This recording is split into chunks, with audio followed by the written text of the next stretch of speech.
Bonsoir à toutes et à tous. Nous sommes heureuses de vous présenter ce soir le fruit de nos réflexions. Un des instincts vitaux de l'animal est de se reproduire.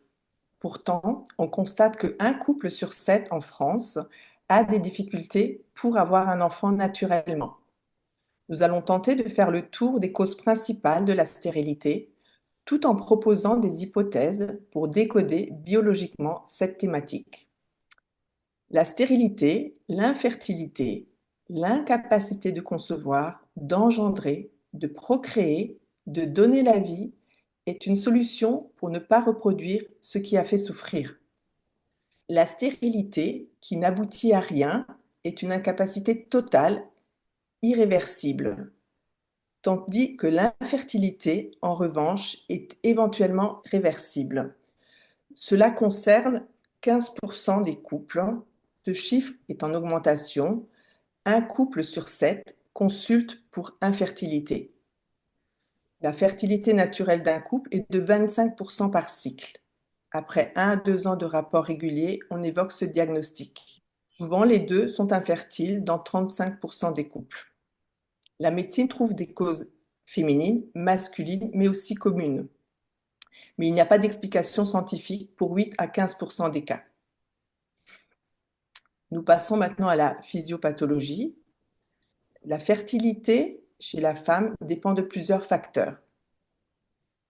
Il faut un nombre suffisant de follicules ovariens contenant des ovocytes de bonne qualité, mais aussi des productions hormonales adéquates, des trompes perméables pour permettre la migration de l'ovocyte et des spermatozoïdes, et enfin la présence d'un utérus de qualité nécessaire à l'implantation.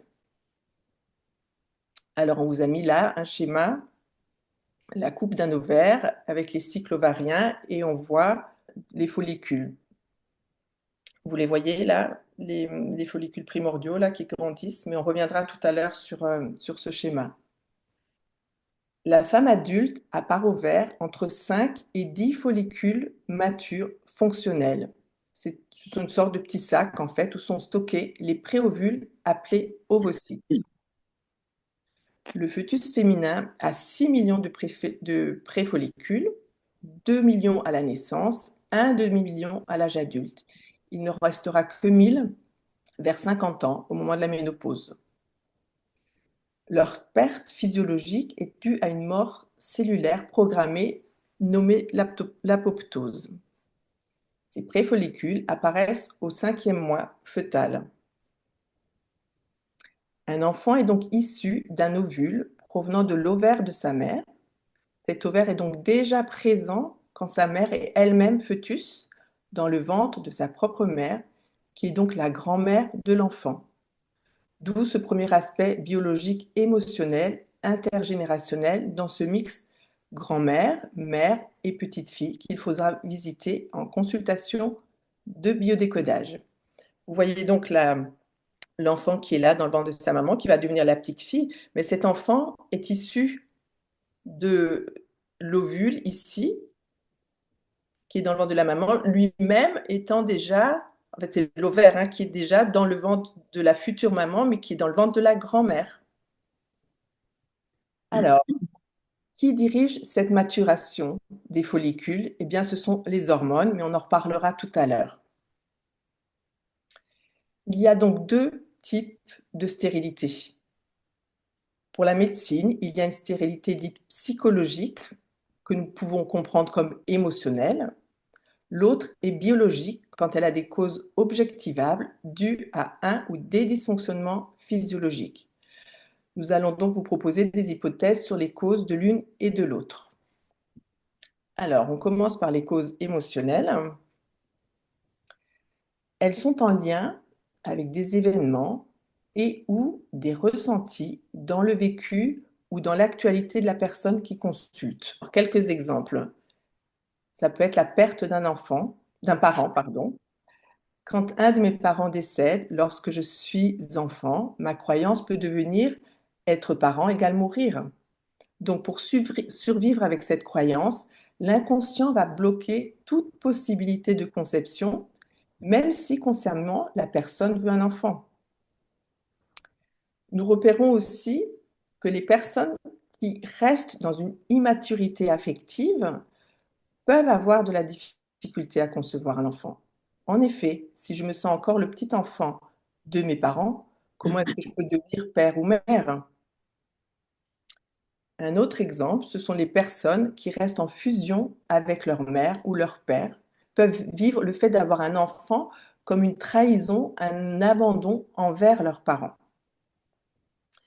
Les personnes ayant été parentalisées dans leur enfance peuvent avoir également de la difficulté à quitter ce rôle envers leurs parents pour construire une autre famille. Nous pouvons observer aussi de l'infertilité chez les personnes ayant subi des deuils traumatiques non dépassés, notamment en rapport avec les enfants et particulièrement avec leur propre enfance ou des personnes ayant des vécus particulièrement traumatiques. Isabelle, tu nous présentes ce cas clinique qui illustre bien ce que l'on vient de dire? Oui, donc c'est le cas d'une jeune femme qui vient consulter pour un problème d'infertilité sans cause biologique décelée. En fait, elle est encore terrifiée parce qu'elle a vécu dans son enfance. Elle avait un père qui prenait plaisir à lui faire peur. Il pouvait, par exemple, s'enfermer avec un fusil en lui faisant croire qu'il allait se suicider. Il pouvait aussi l'emmener à la morgue, qui était son lieu de travail, pour lui montrer des bouts de membres alors qu'elle n'avait que 6 ans. Et donc, elle voudrait être mère, mais elle se sent encore envahie par les terreurs de son enfance qui l'empêchent d'accéder au statut psychique d'adulte. C'est-à-dire que là, elle a un mari, un compagnon qui a la mission de la protéger du monde qui lui fait peur. Et donc, être mère, ce serait à nouveau contacter ce que elle, se serait réveiller ce que elle a vécu, toutes ces terreurs qui sont tapies au fond d'elle.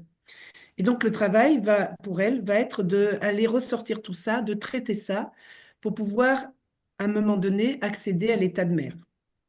Nathalie, tu nous donnes d'autres hypothèses? Oui.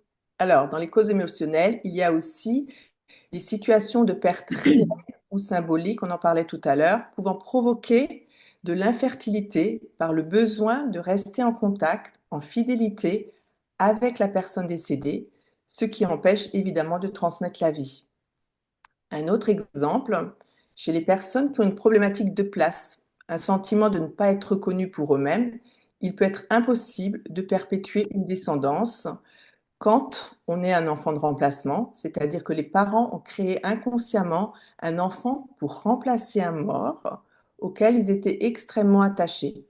C'est ce que Salomon Selam appelle le syndrome du gisant, ou quand il y a un désir de mort des parents sur l'enfant, une tentative d'avortement par exemple, ou quand l'enfant ne correspond pas aux attentes des parents, quand c'est un enfant handicapé, ou quand le genre de l'enfant ne convient pas. On aurait voulu à tout prix un garçon, mais c'est une fille, ou évidemment l'inverse. Enfin, pour certaines personnes ayant vécu des situations traumatiques graves, de l'inceste, de la violence physique et ou de la manipulation, il est inconcevable de faire revivre ces horreurs à la génération suivante. La liste n'est pas exhaustive et la richesse des ressentis humains est à explorer avec chaque individu.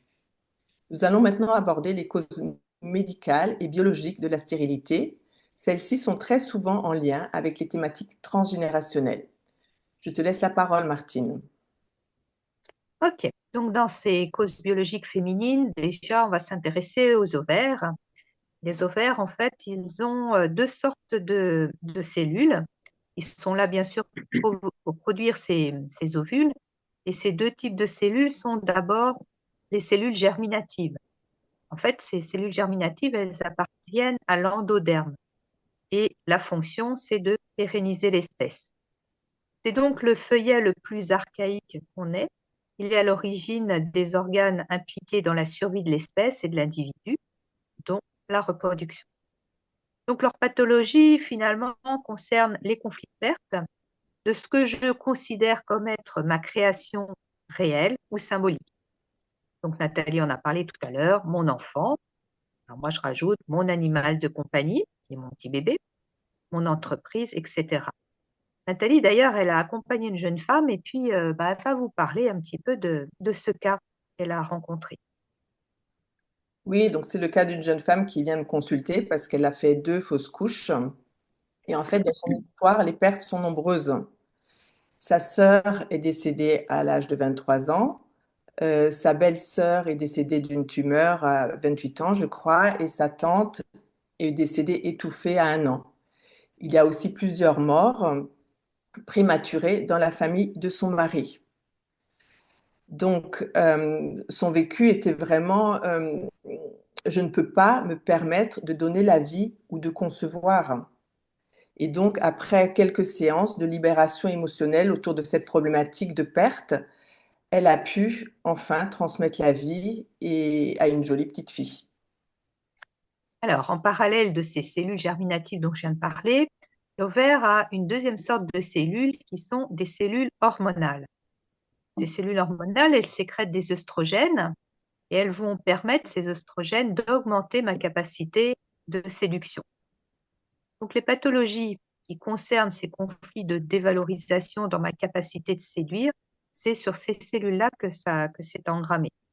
Les problématiques d'ovaires concernent le plus souvent d'ailleurs ces cellules germinatives et pas très souvent les cellules hormonales.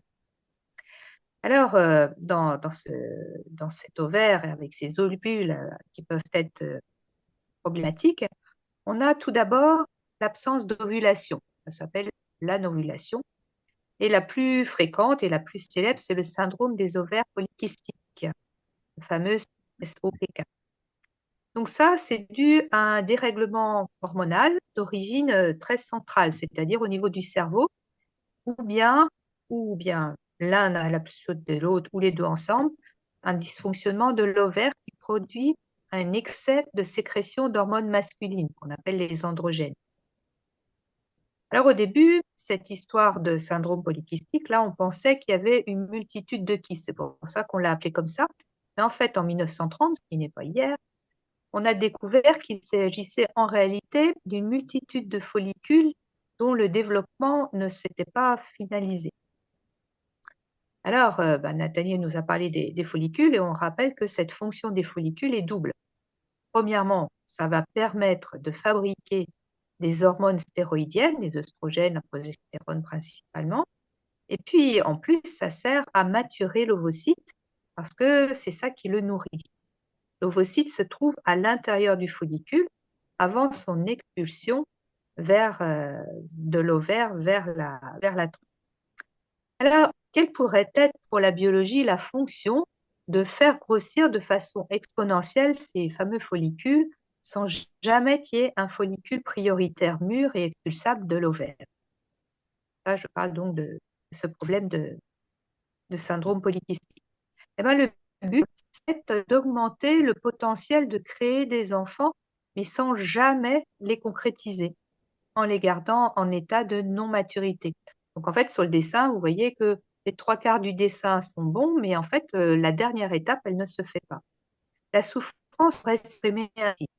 J'ai un très fort désir de concevoir un enfant, mais en fait, je ressens un interdit, une impossibilité de concrétiser et de finaliser ce projet. Alors, voilà, dans les cas qu'on peut rencontrer, c'est par exemple un interdit de faire un enfant avant ma sœur aînée, parce que j'ai peur de la vexer, parce que on se fait des idées comme ça, mais c'est dans l'inconscient, hein. Si ma solution est de bloquer la maturation de mes follicules, est-ce que le problème ne serait pas celui d'une personne dans ma lignée qui a eu des enfants trop jeunes et qui étaient immatures? Je reste dans cette identification et donc, il ne faut surtout pas faire maturer mes ovocytes. Alors, un autre problème, une autre thématique, c'est la qualité des ovules qui peut laisser à désirer ou pas. Elle dépend de la qualité du cytoplasme qui sert à contenir et soutenir les organismes cellulaires et aussi la cohérence dans la cellule.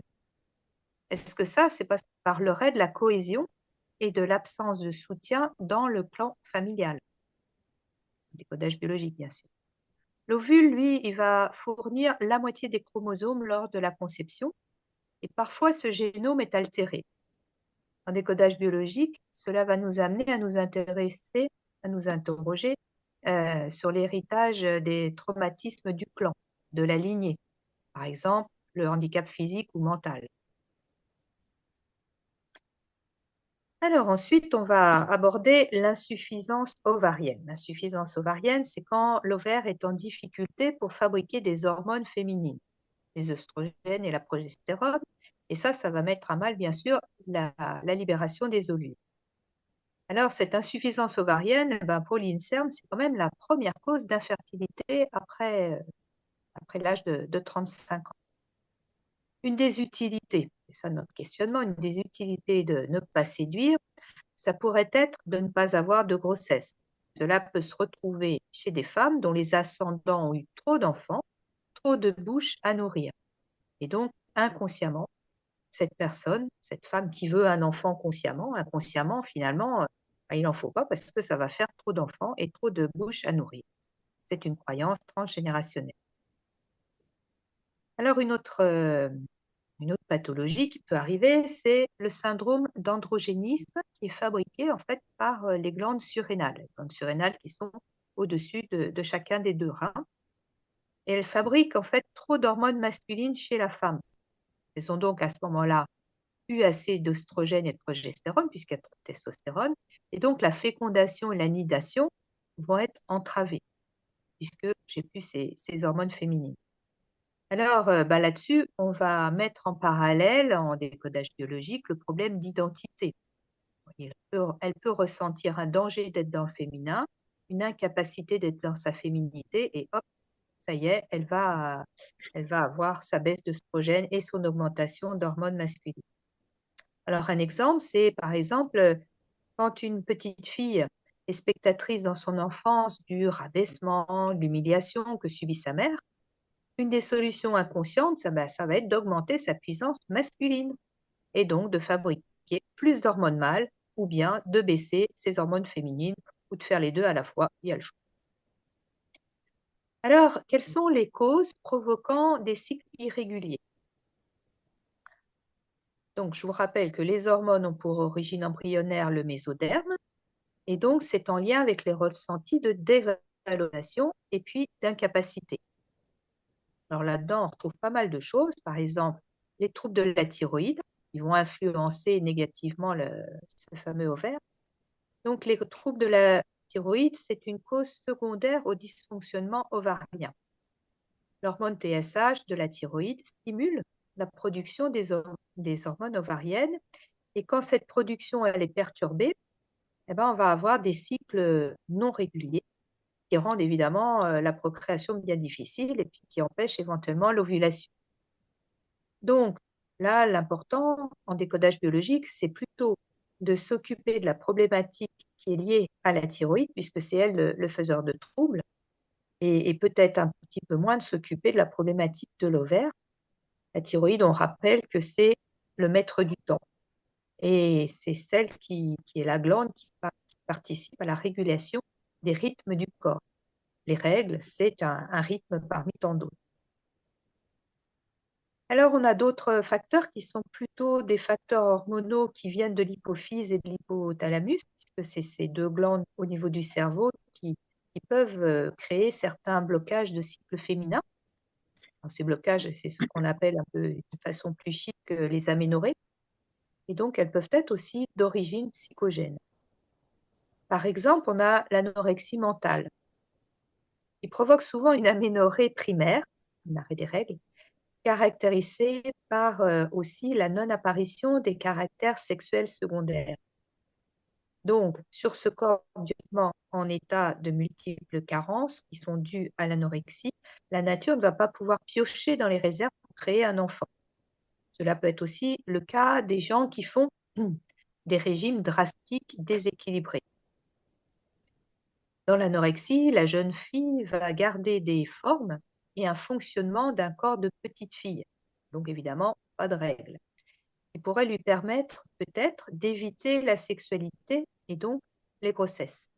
Et alors Isabelle va vous parler du cas d'une jeune fille qui a eu ce problème-là.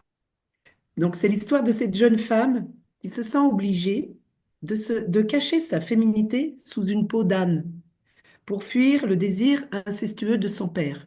Et donc, si vous connaissez toute cette histoire, peau d'âne a un père qui tombe amoureux d'elle et qui lui offre de multiples cadeaux Et donc, il lui reste plus que à se sauver au fond de la forêt et à se cacher sous une peau d'âne.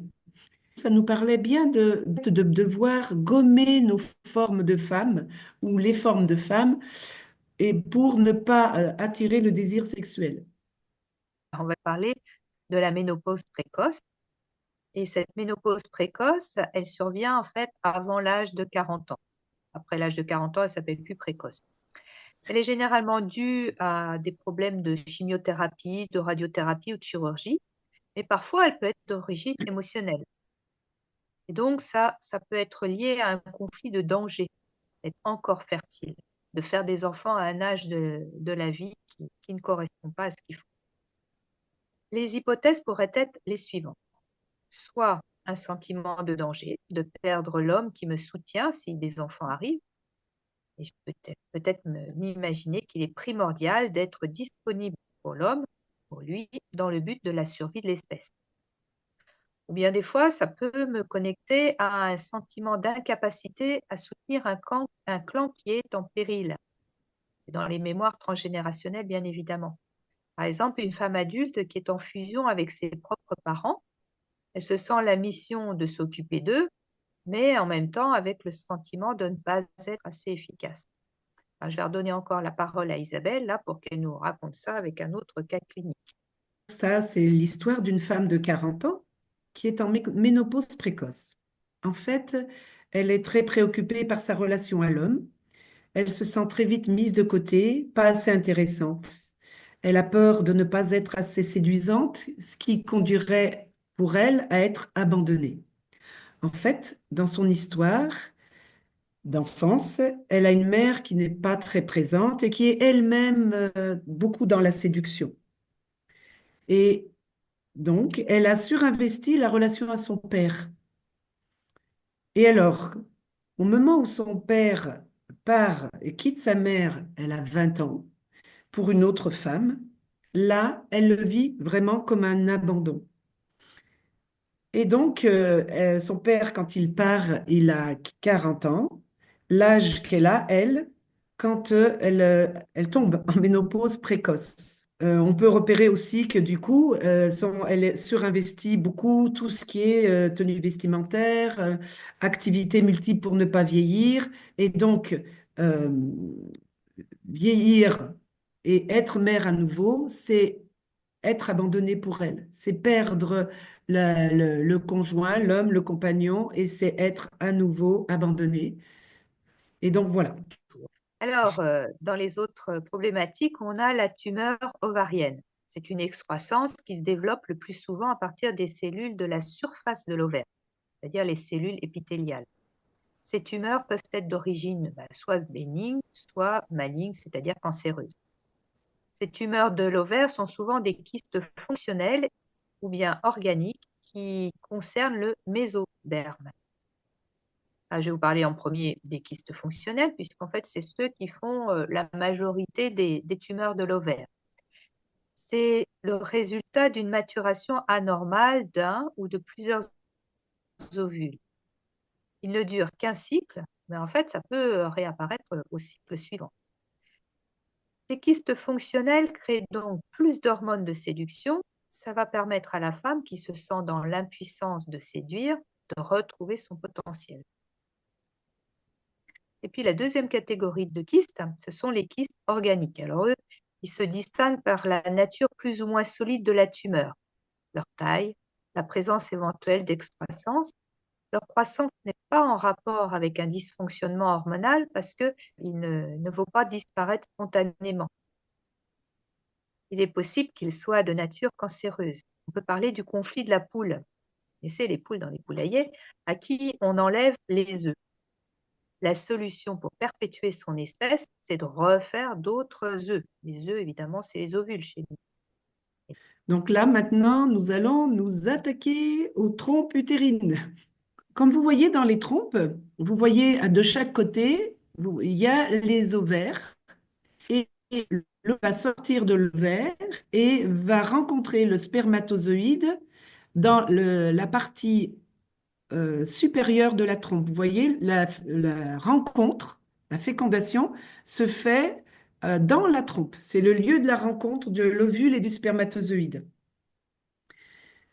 Et puis, dans les trompes, il y a aussi des cils vibratiles qui tapissent l'intérieur de la trompe et qui permettent le déplacement de l'œuf jusqu'à l'utérus pour nidifier dans l'utérus. Ce cheminement va durer à peu près une semaine dans les trompes et après la nidification dans l'utérus. Les causes principales d'infertilité, donc pour ces trompes, eh ben, c'est des fibroses ou des adhérences. Ou alors, on a encore une autre cause, c'est le non-mouvement des cils. On va commencer par les fibroses. Donc, les fibroses des trompes, qui s'appellent aussi les trompes de Fallope, proviennent souvent d'un ancien épisode infectieux qu'on appelle salpingite. Ces infections sont souvent dues à des bactéries, comme par exemple le chlamydia, qui donne des infections sexuellement transmissibles, mais ça peut être aussi des mycoses. Et donc, avec la salpingite, l'infection peut aller jusqu'à l'abcès de la trompe. En décodage biologique, tout ce qui est infection, voire inflammation, apparaît dans la phase de réparation de l'organe. Pourquoi?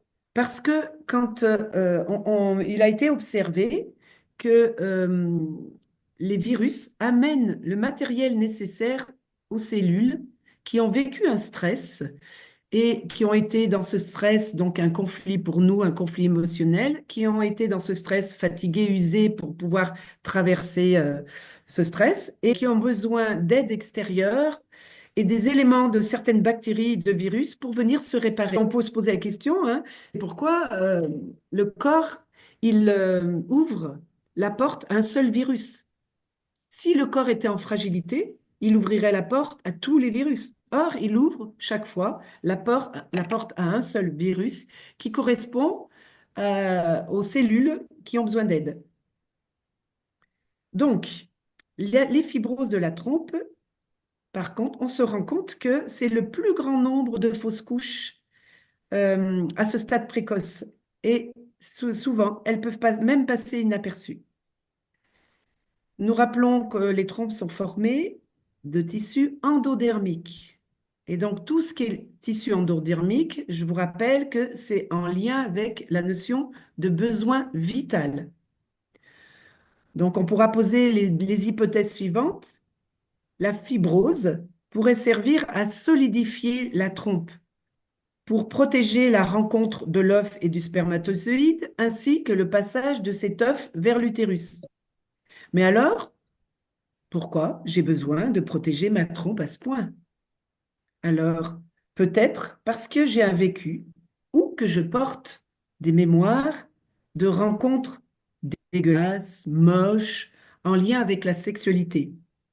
On peut parler viol, abus sexuels, situations incestueuses, mais peut-être simplement des relations mal vécues. On va pouvoir passer maintenant au problème de la migration de l'ovule dans les trompes. Donc ça, c'est les cils qui ont cette fonction.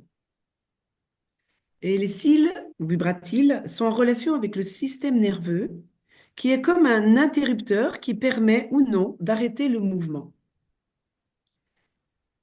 La fonction d'arrêter la migration de l'ovule pourrait être « je veux un enfant », mais en même temps, je ne me sens pas capable de m'en occuper.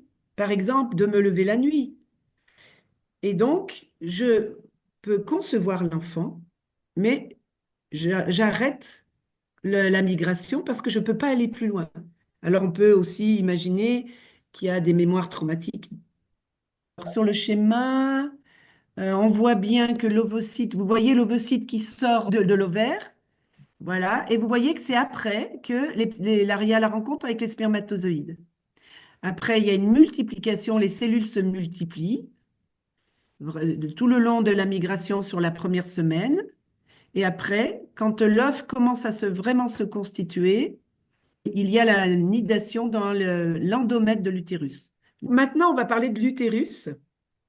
Donc, l'utérus, vous voyez, il est formé de muscles, le muscle utérin, et à l'intérieur particulièrement d'une couche de cellules qui s'appelle l'endomètre. Donc, les problèmes de fertilité sont en rapport avec la partie musculaire de l'utérus ou bien avec la muqueuse interne, donc que l'on appelle l'endomètre, ou bien encore par rapport au col utérin. Donc, l'utérus, c'est le nid qui permet d'accueillir les enfants. C'est donc le symbole de la maternité et du foyer. Donc, je vous propose de regarder les principales causes qui peuvent perturber la nidification. Donc, dans les premières causes, nous avons les malformations utérines. Elles sont très fréquentes, environ 10% des femmes. Donc, il peut s'agir d'un utérus cloisonné, arqué, unicorne, bicorne, didelphe. Donc, didelphe, c'est un double utérus. Hypoplasique. Bon, vous avez toute une gamme comme ça de malformations. Ces anomalies passent souvent inaperçues, mais vous vous doutez bien qu'elles peuvent causer des difficultés au moment de concevoir un enfant ou au moment de la grossesse. Ces malformations proviennent d'une altération génétique. Donc, qui dit altération génétique nous donne les pistes de transgénérationnelles, de causes transgénérationnelles, ou d'une infection subie par la mère pendant la grossesse. Donc, il faudra chercher quel a été le traumatisme qu'aurait pu vivre la mère pendant sa grossesse, ou encore, malheureusement, par la prise de certains médicaments. Et je pense que tout le monde connaît le cas du Distilbène qui a impacté 3 générations de femmes jusqu'en 1977. Vous savez, ce médicament qui devait empêcher les fausses couches, alors qu'il a paradoxalement provoqué des malformations graves et des stérilités chez les fœtus. Donc, ce sont évidemment des problématiques au niveau de la mère, voire du transgénérationnel, puisque l'utérus de la fille se forme dans le ventre de la mère.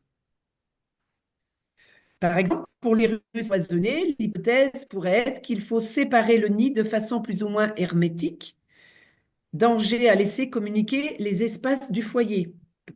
Par exemple, on pourrait penser à une personne, une femme qui a vécu dans une famille où les parents étaient séparés, mais où les parents se déchiraient entre eux, soit il n'y avait aucune communication, soit où la communication entre eux était que de l'agression et qu'elle en a beaucoup souffert.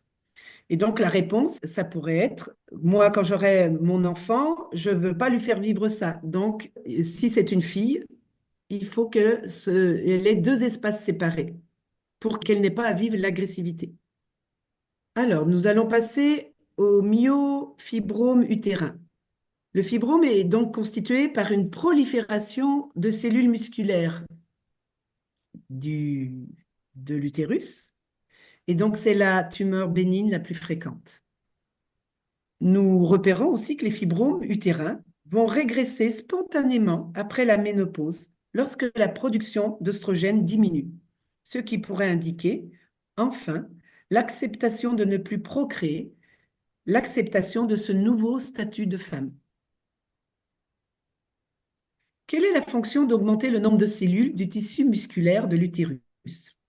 Le muscle est l'organe qui permet la puissance et le tonus dans le corps. Les problématiques liées vont donc être des vécus d'impuissance. Le muscle utérin a besoin de puissance pour porter le fœtus tout au long de la gestation. Et puis, secondairement, lors des contractions, lors de l'accouchement. En décodage biologique, par exemple, différentes hypothèses sont posées. Des vécus d'impuissance, de ne pas pouvoir porter un enfant, des vécus d'impuissance, de ne pas pouvoir l'accueillir dans le foyer réel, la maison, chez nous. Maintenant, nous allons passer à l'endomètre. Donc, l'endomètre, c'est la couche qui est à l'intérieur de l'utérus et dans laquelle va se nidifier l'embryon. Et par la suite, le fœtus. L'endomètre provient de la feuille de l'endoderme. Je vais parler de la nidification qui ne tient pas. Symboliquement, la nidification parle de construire son nid, le fait d'occuper un nid.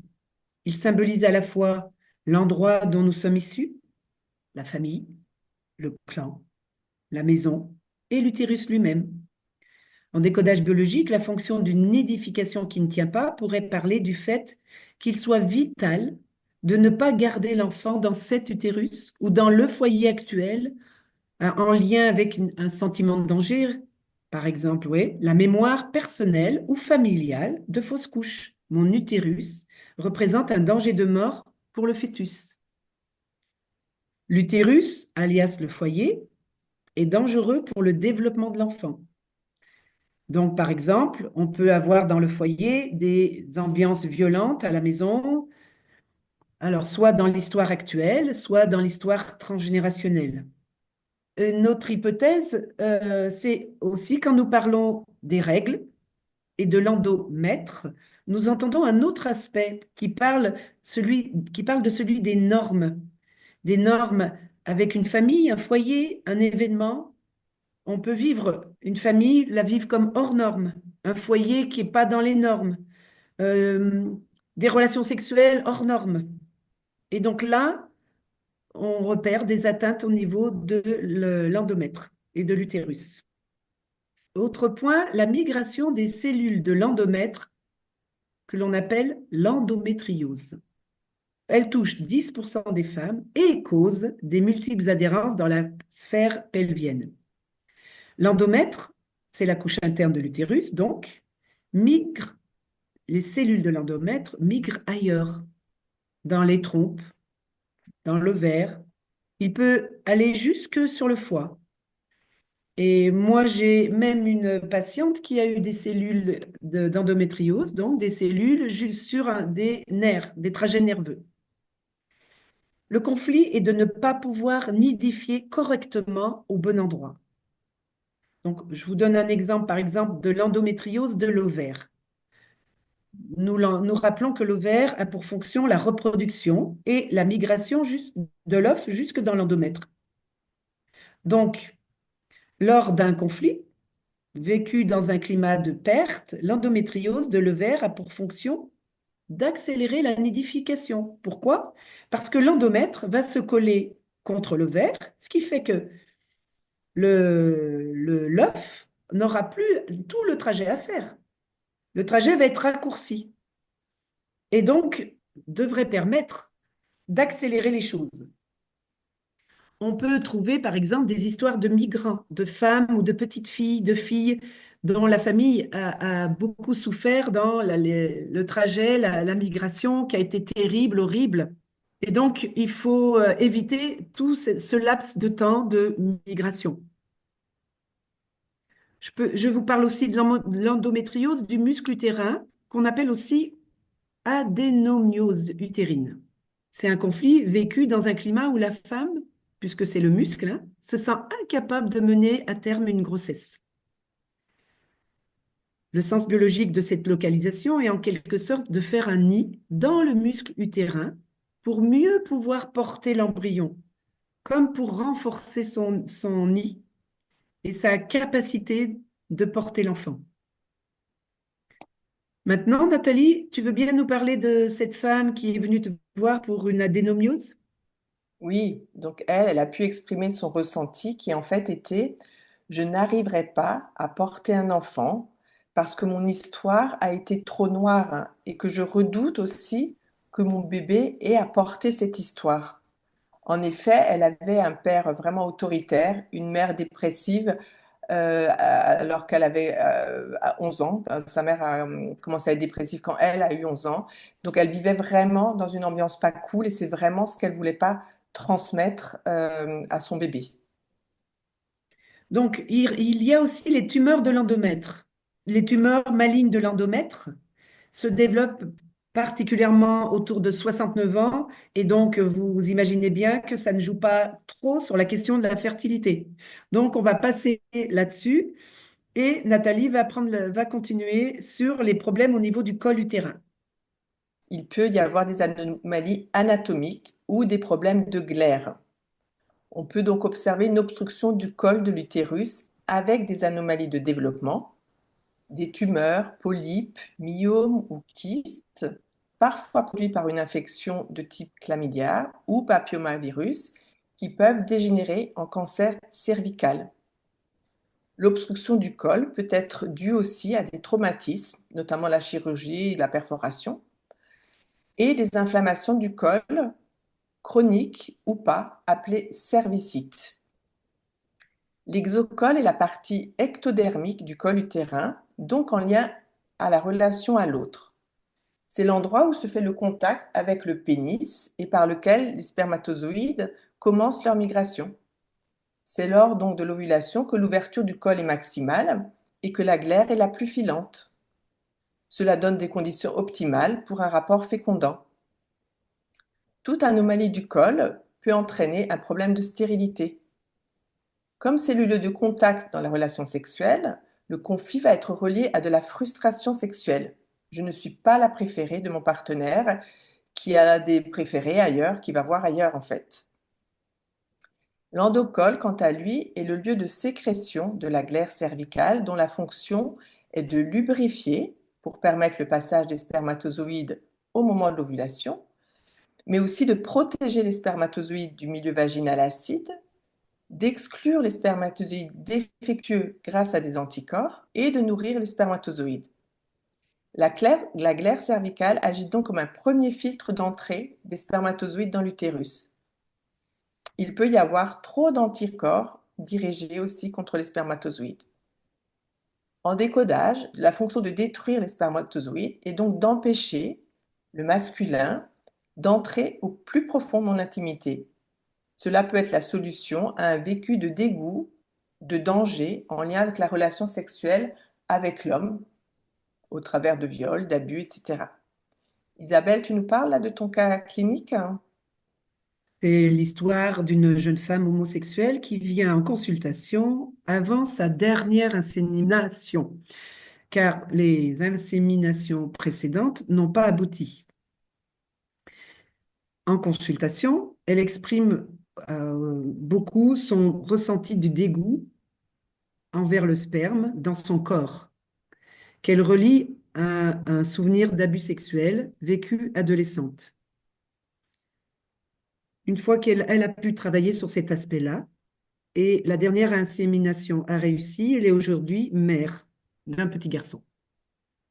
Alors, on continue avec les causes biologiques masculines maintenant. Et on va parler en premier lieu de l'épididyme, qui est ce tube sécrétoire qui va des testicules jusqu'au pénis. Donc, il joue un rôle crucial dans la maturation, le stockage et le transport des spermatozoïdes. L'épididymite est donc une infection caractérisée par une inflammation de l'épididyme qui peut avoir des implications importantes sur la fertilité. La cause est la plupart du temps infectieuse. En décodage, nous savons que les inflammations sont des phases de réparation, on en a parlé tout à l'heure. Ces cellules se réparent donc de leur stress lié à l'impossibilité de faire mûrir, de stocker et de transporter les spermatozoïdes. C'est la réponse à un profond sentiment de dévalorisation dans la capacité à avoir et faire mûrir, évoluer sa descendante. La question pourrait être, suis-je assez mature moi-même? Une autre hypothèse est, je dois garder mes enfants en réserve car je dois attendre quelque chose. Ça peut être l'exemple d'un homme qui a un désir d'enfant, mais pour lui, c'est essentiel de se marier d'abord ou bien de finir la construction de la maison. Voilà, je passe la parole à Martine qui va maintenant nous parler des testicules. Alors, les testicules, ils se forment près des reins et ils commencent habituellement à descendre dans le scrotum durant la fin du 7e mois fœtal. Le spermatozoïde achève sa maturité seulement 2 ou 3 jours avant l'éjaculation, même si la spermatogénèse débute beaucoup plus tôt dans l'enfance. Donc, il se forme environ 300 millions par an de spermatozoïdes quand même, hein. Dans les causes de stérilité qui concernent le testicule, ce sont les cellules germinatives qui sont atteintes. Donc, en fait, c'est un peu le pendant comme pour les ovaires, ces cellules germinatives qui sont issues de l'endoderme, pareil, et donc qui servent à pérenniser l'espèce. Donc, toujours la même histoire. Donc, ces cellules germinatives, quand elles sont atteintes, c'est souvent en rapport avec des conflits de perte d'enfants ou de projets, réels ou symboliques, comme on a dit tout à l'heure, l'entreprise, l'association, le commerce qui peut être autre chose qu'une perte d'enfants réels, mais qui est et positionnellement aussi important. Et donc, on a différentes pathologies au niveau de cet organe qui sont à l'origine de la stérilité masculine. On a tout d'abord l'insuffisance testiculaire. Alors, il en existe plusieurs sortes. On a l'oligospermie ou l'azoospermie. Donc, ça, c'est soit les nombres de spermatozoïdes est insuffisant, oligo, ou bien il n'y en a pas du tout, et ça, c'est l'azoospermie. La fonction, c'est de se reproduire de façon minimaliste ou de pas du tout se reproduire. C'est la réponse à cette émotion-là. Cela donc pourrait être la réponse à des conflits de dévalorisation liés à la capacité de créer. J'arriverai jamais à protéger mes enfants et à m'imposer dans cette famille. Il peut y avoir une très forte inquiétude sur le futur. Et on peut aussi avoir une identification aux grands-parents ou aux parents qui eux-mêmes avaient déjà des problèmes d'infertilité. Ça peut être des mémoires de décès dans les clans familiaux qui ont subi des grandes pertes humaines, par exemple dans les cas d'extermination. Et donc, ça devient automatique que j'ai très peur de me reproduire. Je comprends. Alors, il y a une autre histoire qui s'appelle la tératospermie. C'est un pourcentage de spermatozoïdes qui sont anormaux, en très grande quantité. Il y en a quelques-uns qui sont normaux, mais beaucoup sont anormaux. Et ça peut être mis en lien avec des mémoires d'individus handicapés dans la lignée. Donc, par identification, je suis comme eux, donc je fais comme eux, et je crée des spermatozoïdes anormaux. Une autre pathologie, ça va être l'asténospermie, qui est une mobilité insuffisante des spermatozoïdes. Ils ne se déplacent pas assez vite. Ça pourrait être la réponse à un sentiment de danger, à être le premier. Je n'arrive pas à dépasser les autres mâles, à être dans la compétition. Et Isabelle va pouvoir nous donner des exemples pour illustrer ce petit point-là. Par exemple, c'est le petit dernier dans une fratrie, moi dans le cas clinique que j'ai eu, d'une fratrie de garçons et une fratrie violente, et il perçoit qu'il est vital de ne pas dépasser les aînés. Voilà, ça c'est le premier point. On peut aussi avoir la mémoire où les premiers, les plus rapides, ont été éliminés. Par exemple, dans une course de voiture. Une autre hypothèse concerne aussi la question du danger à arriver à l'objectif. Je veux un enfant, mais il est vital que j'y arrive le plus tard possible. Par exemple, j'ai peur de ne pas arriver à m'en occuper ou j'ai peur d'avoir un enfant handicapé. Voilà les exemples et je pense qu'on pourrait en trouver d'autres. Alors, dans la suite des maladies, du listing des maladies, on a aussi le cancer des cellules séminifères, les fameuses cellules germinatives. Et là, c'est la même problématique que pour les kystes et les cancers des ovaires, c'est-à-dire la perte d'un enfant réel ou symbolique. Et là, il y a urgence, puisqu'on est dans une pathologie cancéreuse, il y a une urgence à réagir. Donc, on a d'autres pathologies qui, elles, se produisent anatomiquement après le testicule. C'est ce qu'on appelle les pathologies post-testiculaires. Testiculaires, bref, vous avez compris. Le liquide séminal ne se mélange pas avec les spermatozoïdes au moment de l'éjaculation. Alors, il y a des fonctions là qui sont de ce fameux liquide séminal. Ça sert à acheminer les spermatozoïdes. Ça sert en plus à les protéger de l'acidité vaginale et ça leur apporte l'énergie nécessaire grâce aux nutriments qui sont dans ce fameux liquide. Alors, de quoi ça cause tout ça? C'est la réponse à une dévalorisation liée à ma capacité, alors soit ma capacité de m'affirmer par rapport au féminin. Les spermatozoïdes ne sont pas protégés de l'acidité vaginale.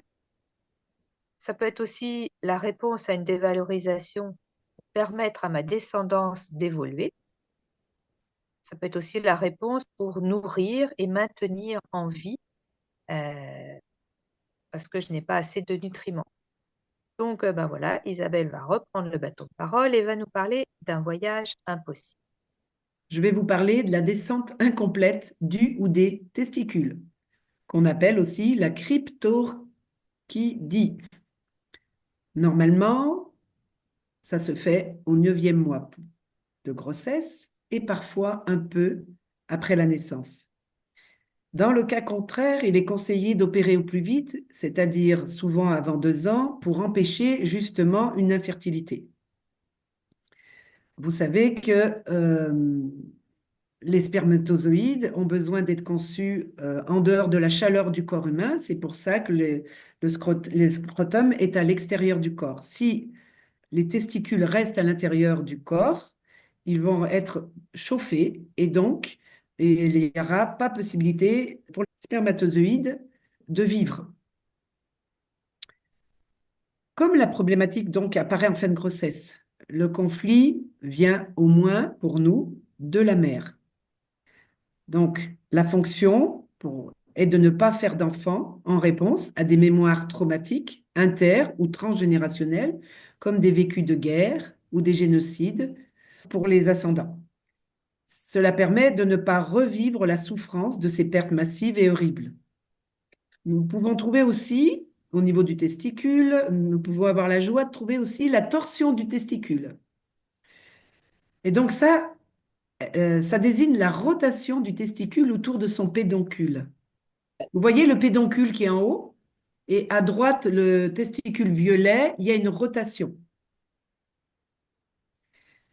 Donc, dans ce pédoncule, il y a des vaisseaux sanguins, et donc le testicule n'est plus irrigué, c'est une urgence chirurgicale. Dans tous les cas, la cause donc est que le testicule est mal fixé à l'abdomen avec son cordon. C'est l'unique cause de la torsion. C'est ce problème de fixation qui ne s'est pas faite. La torsion du testicule fait souvent son apparition, il y a des pics d'apparition, qui est au niveau de l'étape du fœtus, mais elle peut se produire aussi pour le tout petit bébé et elle peut se produire aussi au moment de l'adolescence. Nous pourrons avoir des torsions de testicules à n'importe quel moment de la vie d'un homme, mais les pics de survenue seront avant la naissance et autour du premier mois, à l'adolescence, avec donc l'augmentation rapide du volume du testicule au moment de la puberté. Donc, comme l'anomalie survient lors de la période fœtale, vous imaginez bien qu'il faudra encore chercher la problématique chez la mère ou le père. Elle répond à un besoin d'être libre, pas fixé, dans sa capacité à produire sa descendance. Donc, ça répond à un conflit particulier. On peut donner, par exemple, l'exemple d'une mère qui a été mariée de force et qui a besoin à tout prix de se sentir libre, libérée. Elle peut aussi prendre son origine dans le sentiment de ne pas être soutenue, par exemple, dans sa capacité à créer. Puisque le testicule n'est pas soutenu, voilà, ça peut être donc en lien avec un vécu d'une mère célibataire abandonnée par le compagnon, la famille, qui se sent seule et pas soutenue. Le moment où la torsion arrive doit être en lien avec un vécu pour l'homme de ne pas être soutenu ou bien libre dans sa sexualité, soit dans sa position de père. L'autre point est le point du déséquilibre hormonal. Donc, il peut avoir un déséquilibre de la thyroïde, des fonctions de la thyroïde, des sécrétions de l'hypophyse ou de l'hypothalamus, qui toutes influencent la fabrication des spermatozoïdes. Donc, des fois, il peut avoir un excès d'hormones qui forment des kystes et qui eux-mêmes vont sécréter des hormones, particulièrement au niveau de la zone hormonale du testicule. Ces hormones-là augmentent la capacité de séduction. C'est donc effectivement la réponse à une dévalorisation dans sa capacité à séduire sexuellement. Par contre, ces kystes ne provoquent pas d'infertilité, sauf s'ils deviennent trop volumineux, et donc c'est la compression qui va provoquer de l'infertilité. Un autre point, c'est le dysfonctionnement de l'éjaculation. C'est souvent un problème secondaire, en fait, à un problème neurologique central, par exemple une sclérose en plaques, ou à une chirurgie, ou bien une maladie métabolique comme le diabète, ou bien une cause vasculaire. Martine, est-ce que tu peux nous donner un exemple? Ah oui, en fait, l'athérosclérose qui en fait rétrécit les veines, rend le pénis tout mou, même quand il est en état d'excitation. Le système veineux, à ce moment-là, qui permet de drainer le sang, c'est la sclérose qui est la réponse à cette dévalorisation dans la capacité à nettoyer la souillure liée à l'acte sexuel.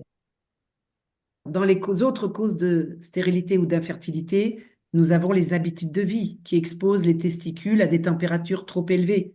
Jacuzzi, sauna, compression des testicules, vélo par exemple, trajet trop long en voiture, slip compressif. Et puis après, nous passons aux causes communes de stérilité ou d'infertilité du couple. Là, nous allons trouver par exemple les prises de médicaments antipsychotiques, neuroleptiques, antidépresseurs, anxiolytiques, la prise de tabac, d'alcool, de drogue, l'obésité, le travail en lieu chaud, sauna, hammam, les perturbateurs endocriniens, les pesticides, les conséquences à long terme des radiothérapies, chimiothérapies faites sur l'enfant, et puis des problèmes génétiques. Maintenant, nous allons attaquer une autre partie sur les fausses couches. Alors, les fausses couches, c'est en 2008 en fait qu'a été créée dans le droit français la notion d'enfant sans vie. Cela a enfin permis aux parents de reconnaître officiellement l'existence d'un enfant, un fœtus en fait, même mort. La fausse couche est une interruption spontanée de grossesse qui survient au cours des 5 premiers mois. On en compte une sur 4. C'est pas mal quand même, hein. Elle est dite précoce lors du premier trimestre et tardive après. Il y a des fausses couches uniques dans 15% des grossesses et parfois elles sont multiples dans 1,5% des cas. On va parler maintenant des causes et des facteurs de risque d'une fausse couche. Donc pour 80% des fausses couches, il s'agit d'un œuf clair, hein, qu'on appelle aussi le mâle, qui comporte des anomalies chromosomiques et n'est donc pas viable, d'où un arrêt spontané de la grossesse. La fécondation se fait, mais le développement s'arrête dès le dédoublement des premières cellules, n'arrivant donc pas au stade embryonnaire. Les causes sont méconnues, on appelle cela donc œuf clair, car il n'y a que le sac gestationnel et l'ébauche du placenta. Les hypothèses de l'œuf clair pourraient donc être un désir d'enfant qui ne doit pas se concrétiser. Je désire un enfant, mais pas les contraintes qui vont avec, me lever la nuit par exemple. Ou alors, j'ai peur d'avoir un enfant anormal. Ou ça peut être un sentiment également d'incapacité de mener à terme une grossesse. Nous repérons aussi qu'il peut y avoir des fausses couches à des dates très précises de l'histoire transgénérationnelle de la personne, par exemple des mémoires de fausses couches et ou d'avortement. La cause peut être accidentelle et nous savons depuis la conférence sur le décodage des accidents que ceux-ci ont un sens. Donc vous pourrez revoir la vidéo pour ceux qui n'ont pas assisté. Dans d'autres cas, la cause est infectieuse, comme la toxoplasmose, la listériose, la rubéole ou la varicelle de la maman qui endommage le fœtus. Le décodage sera donc en lien avec évidemment le vécu de la maman au moment où elle contracte ces maladies. D'autres fausses couches peuvent être dues à une malformation de l'utérus ou à une insuffisance hormonale. Enfin, les béances du col peuvent également donner des fausses couches tardives car le col ne fait plus office de verrou pour l'utérus. Elles peuvent être dues à des infections ou des mycoses vaginales à répétition. Il est vital que je laisse le fœtus sortir précocement. Nous sommes au niveau de l'endocole, donc l'endomètre. Cela peut parler de mémoire d'enfant mort dans le ventre. Et je laisse là l'ancienne infirmière vous expliquer le dernier point un peu complexe. Il y a l'incompatibilité rhésus entre les groupes sanguins de la mère et du bébé. Donc, nous avons une mère qui est rhésus négatif, un père qui est rhésus positif. Or, le premier enfant, s'il est rhésus positif, donc comme le père, dans le corps de la mère, il va être vécu comme un intrus. Et donc, la mère va sécréter des anticorps.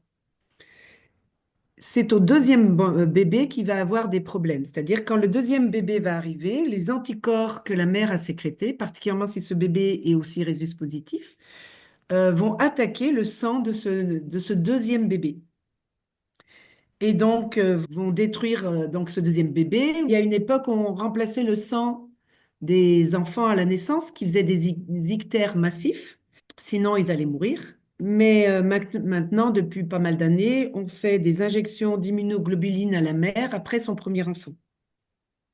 L'idée, c'est que l'enfant qui est positif, il est de la lignée plutôt du côté de la lignée du père. Et donc, on pensait qu'il pourrait y avoir des mémoires de territoire.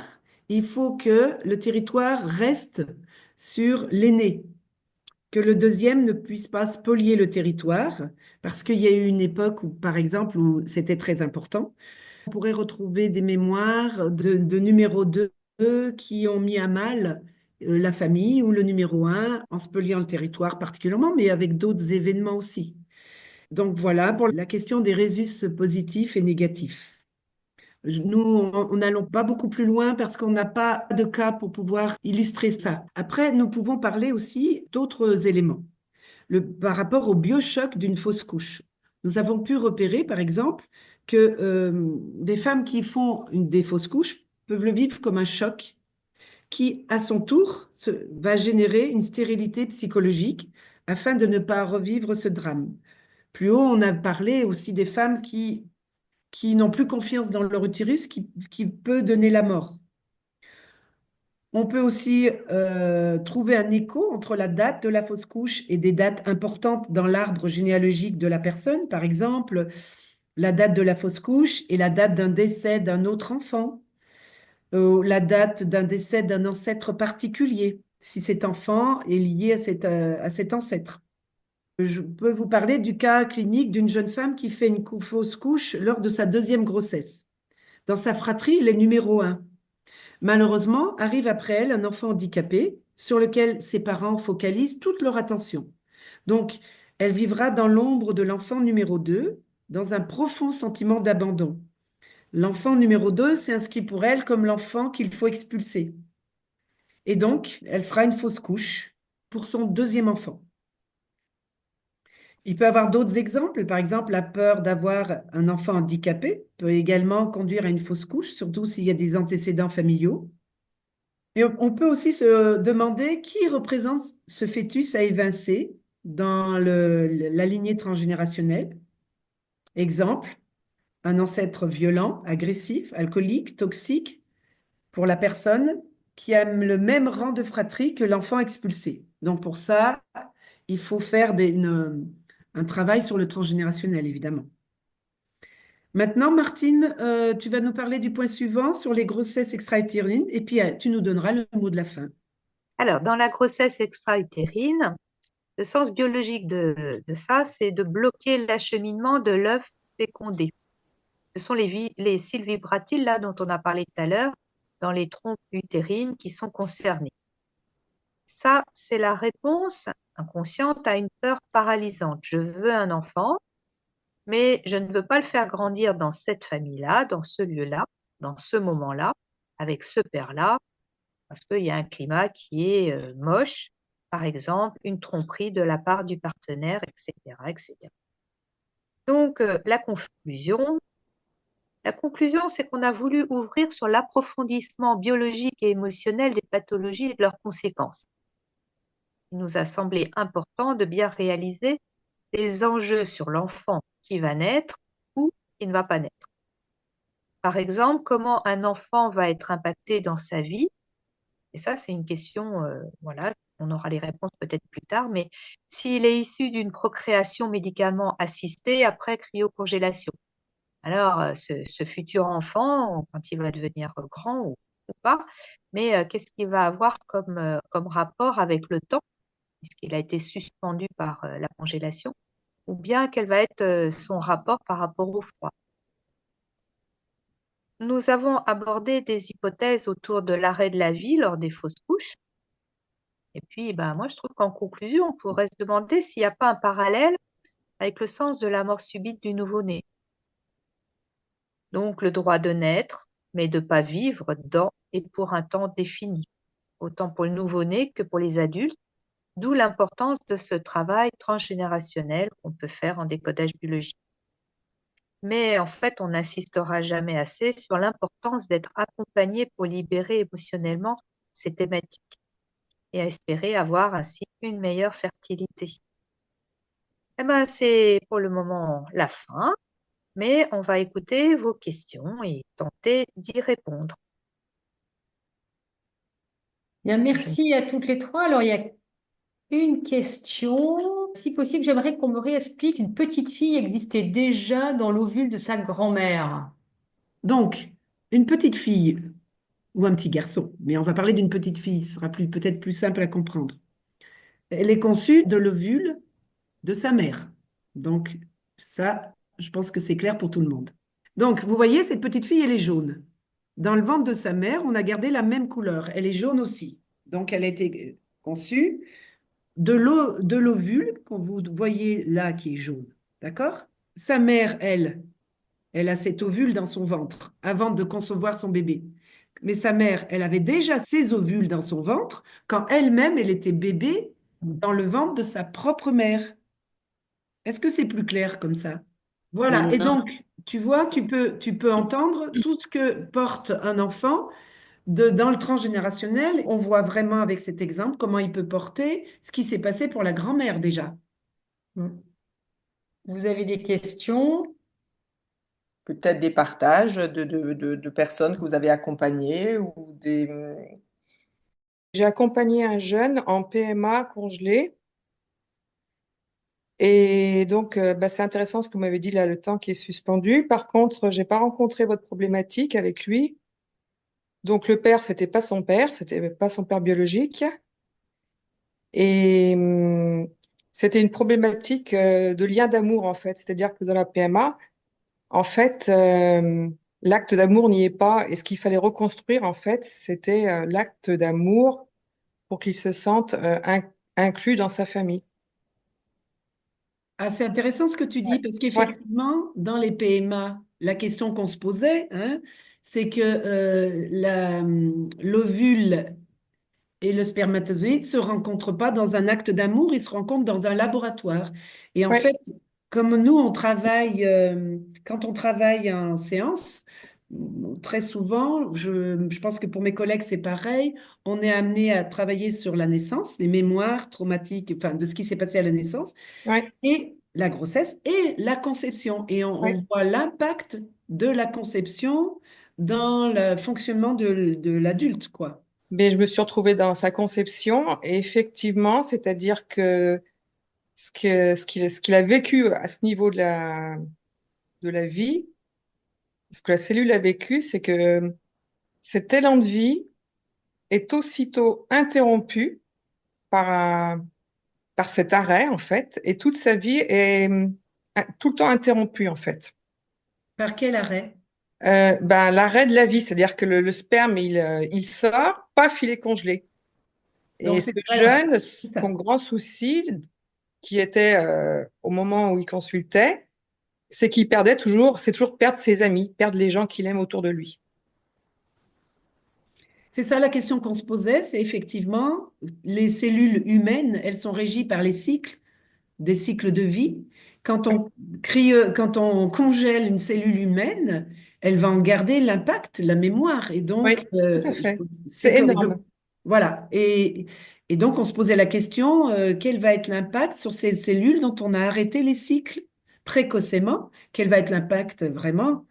Et bon, ben, tu nous parles d'un Ben, des impacts, lui, il se l'arrêt. sentait coupé de tout en permanence. Tous Ah, ses oui. élans de vie sont coupés. C'est un enfant précoce, enfin au potentiel, et il cache toutes ses émotions.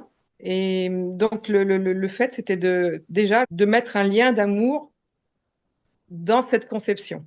Mais ça, c'était hyper important pour qu'il puisse avoir du lien avec les gens après dans sa vie. Ça, c'est vraiment une question qu'on se posait, hein. Que les conçus dans une éprouvette, qu'est-ce que ça peut donner?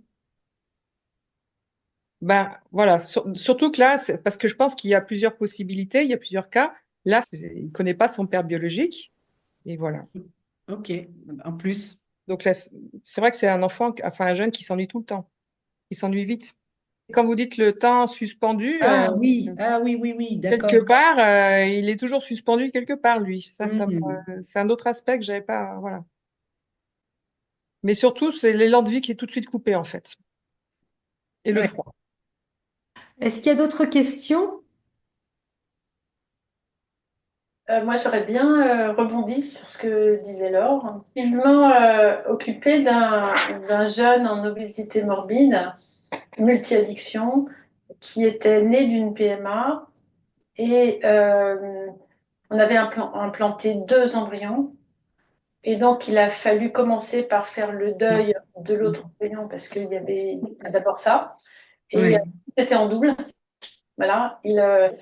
Je dis, il est où cet autre embryon? Il m'a dit, il est à l'intérieur de moi. Donc déjà, il était 2 fois trop gros. Et, euh, et je réalise en fait, parce que la prise en charge s'est arrêtée assez rapidement en lien avec les parents. Mais je réalise en fait que la graisse était très importante. La graisse brune était très importante. Et il disait, il voulait partir dans le pays. Il disait, la Grèce, il disait, je rêve de la Grèce. Ah, Et, et, et en fait, il était gelé, ce gamin. Il était complètement gelé. Il rêvait de la Grèce pour avoir. Enfin, il avait toutes ces caractéristiques. C'était très impressionnant. Voilà. et est-ce que tu as pu questionner du côté de la mère comment elle a vécu? Souvent, c'est très compliqué pour les mères qui n'ont pas pu avoir d'enfants quand elles ont de multiples œufs, de devoir en choisir, enfin, de devoir dire, je vais pas tous les garder, il faut en éliminer un ou deux ou trois. Euh, non, en fait, il y avait une double implantation et il y en a un seul qui aboutit.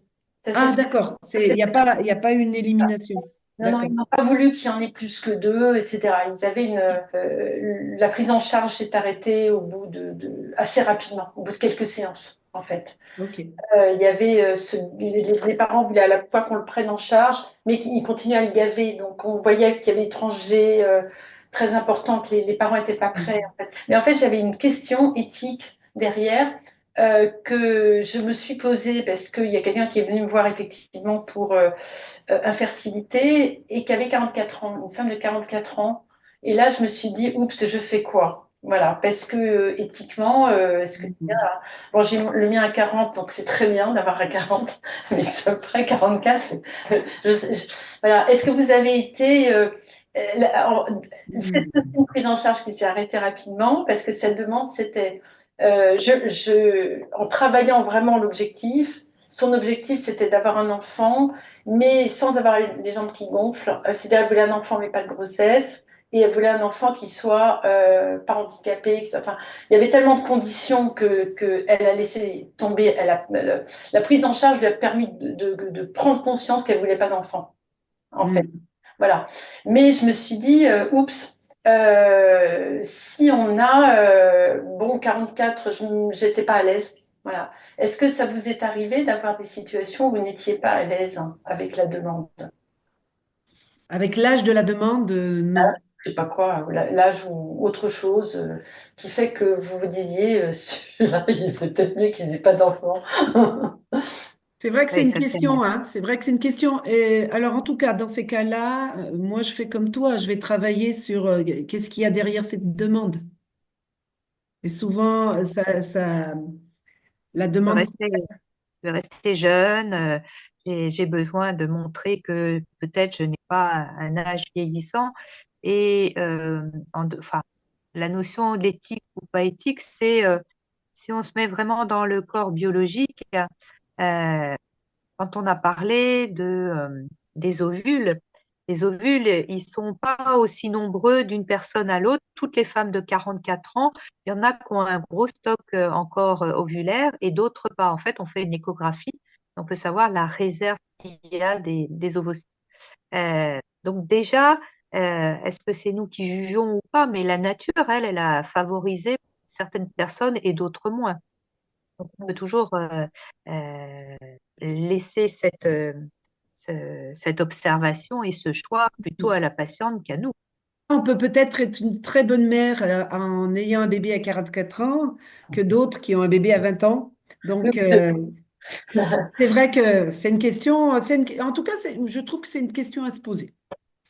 On va voir de plus en plus ces questions-là, puisque on voit de plus en plus par exemple, les GPA, les mères porteuses sont interdites en France, mais sont permises en, en Espagne. Et on voit de plus en plus de cas, donc j'ai des collègues qui ont des femmes qui ont voulu avoir un enfant seul dans des conditions, qui sont allées en Espagne, qui ont été enceintes et qui, au bout de 5 mois de grossesse, 4 mois et demi de grossesse, estiment qu'elles finalement elles sont pas prêtes pour être mères et qui redescendent en Espagne pour se faire avorter. Et donc on a de plus en plus d'histoires comme ça. Et donc effectivement ces questions-là avec toutes les PMA et tout ça, il va falloir qu'on se questionne maintenant sur l'impact de l'enfant. Alors, il y a Brigitte qui partage un bouquin très intéressant de mémoire de fœtus. Merci à tous pour votre écoute, votre participation. Merci de cette conférence. Bonne soirée et encore merci.